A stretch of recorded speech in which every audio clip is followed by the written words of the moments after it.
Dyma'n ci bach ni, I henw hi yw Millie, deiargu yw Millie, Jack Russell, credwch neu beidio, a does dim llawer yn ddi a gwyn, ond dyna ni, felly mae hi'n ddigon pryn ac yn unigryw mewn gwirionedd.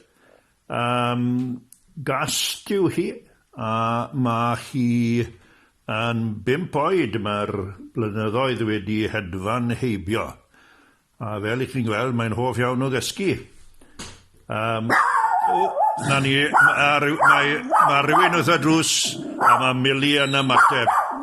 Bob tro mae rhywun yn dod i'r drws, mae Millie yn gwarchod y tŷ, felly chwarae teg iddi hi. Na fe, ti wedi'n cadw ni'n saff, Millie, chwarae teg I ti. Nawr, oedd Millie wedi cael ei geni ar fferm yn yr Rhondda, ac roedd y ffermwr, diolch byth yn siarad Cymraeg, felly Cymraeg dwi'n siarad â Millie bob tro.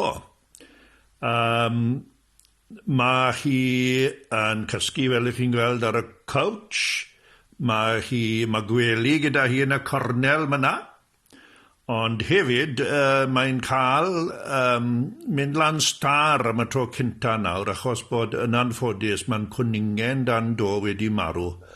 Ac felly mae Millie yn cael mynd lan star, ac mae'n cysgu ar yn gwelyau ni gyd, ond mae'n tueddu I ddewis cysgu I mam hi, sef yng ngwraig Paula.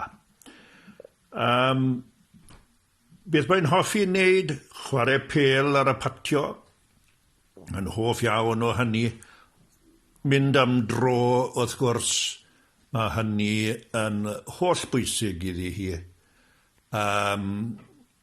Ac gyffredinol, mae'n mwynhau cwmni pobl.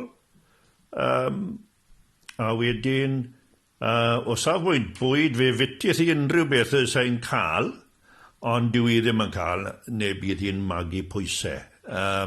Felly mae'n cael cig, bisgedi, trets, bonio yw un o'i hoff fwydydd hi, ond sgwlci yw hi mewn gwirionedd, a fe wneith hi sgwlcan bwyd o ddiwrthoch chi trwy'r dydd, os ydych chi'n fodlon iddi wneud hynny.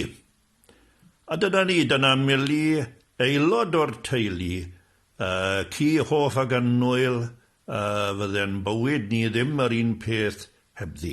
Diolch yn fawr iawn I chi.